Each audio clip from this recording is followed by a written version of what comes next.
And I salute you for always being the one that's always on the front line. Hey everyone, it is Abigail. How are you? I'm coming to you from a different location. I hope you're doing well with your goals. I hope 2022 so far is treating you well. And I hope you're getting closer to God this year. Listen, I have something for you. So make sure that you share with a brother who will be encouraged by this. Like, comment, and subscribe.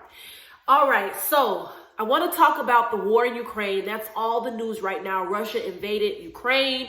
It's trying to take it over. A lot of people are upset, rightly so. A lot of people want to stand with Ukraine, rightly so. There are so many different reports coming on out about Ukraine, about Russia. But the one thing I want to focus on is how the Ukrainian president demanded that all men ages 16, I thought it was 18 to 60, but someone else said that it was actually 16 through 50. Either way, 18 to 60, that's what I'm going to say for now. 18 years old through 60 years old to stay behind and fight. That means if you have a wife, if you have children, your wife and your children, the women and children, they can leave safely to Poland. They can leave safely and flee, while you as a man are required to stay back. Government orders.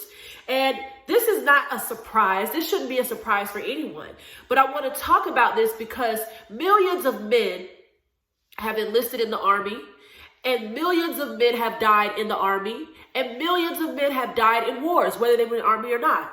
And in Ukraine right now, whether you want to stay behind or not, you have to stay as a man. It is your duty to take care of the country, and it is your duty to stay behind. Now, you may say, why is this important to talk about? It's important because it smashes the face of the debate on equality.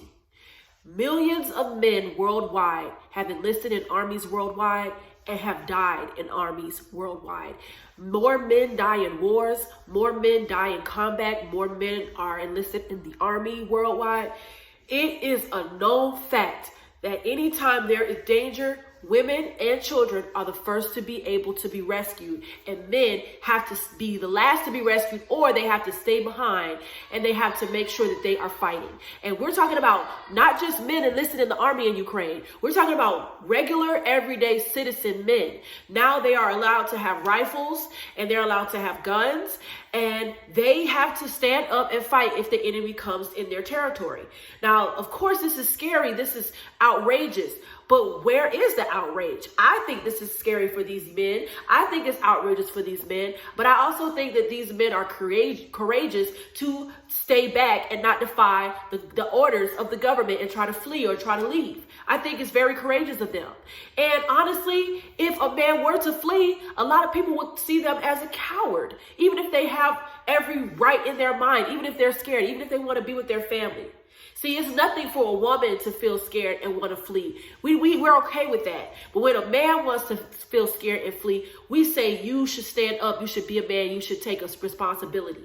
And see, there's a double standard, because we don't see women who are in the F movement cry about stuff like this. Inequality when it comes to being in war. You know, it's all about equality when it comes to high positions in nice, comfortable offices, nice, comfortable air-conditioned cubicles. You know, it's about equality when it comes to being in the boardroom, being CEOs of companies. Ditch diggers, I don't see women calling for equality with ditch diggers. I don't see women calling for equality on the oil rigs. I don't see women calling for equality in the steel mills. I don't see, women calling for equality in the trucking jobs, in the more dangerous jobs, in the window skyscraping wiper jobs, where men have to climb these crazy, they have to go up on these super high buildings and possibly die. I don't see women calling for equality in construction work, and I definitely don't see women calling for equality when it comes to fighting wars. That is why most men do dangerous jobs. That is why more men die on jobs than women do. See, the debate about equality is a farce. It really isn't about equality. It's just about equality in comfortable places for women. But you don't see women outraged that all these men have to leave their families. Where's the feminist movement? If feminism is about equality between the sexes, then they should be outraged that men have to stay behind. There should be a national campaign. There should be a national outrage. And there should be something that says, or a campaign that calls and says, I am not going to allow this. We have to stand up for this. But it's not happening. You know why? Because a lot of these women do not want equality, the real way of equality. They want to have their cake and eat it too. They want equality in the positions and in the places that they feel comfortable in, but that's it. So young man, I say all that to say that your life matters. I value your life. Don't fall into the traps of the F word. Don't fall into the traps of women who say one thing but clearly believe another by their actions. I'm telling you right now, you're loved. You're created for more. God has a purpose and a vision for you. Find that and go after that. Matthew 6:33. Young man, you are somebody special, and I salute you for always being the one that's always on the front line. I salute you for always being the one that takes down the stereotypes and the generalizations about who you are. I salute you for wanting to fight for your country or being brave enough, even if you don't want to stay behind. I salute you for being a man. I salute you, young man, for being a man. Listen, you're loved, you're special, and you are seen. That's why this video is for you. Jesus loves you, and so do I. Have a blessed day.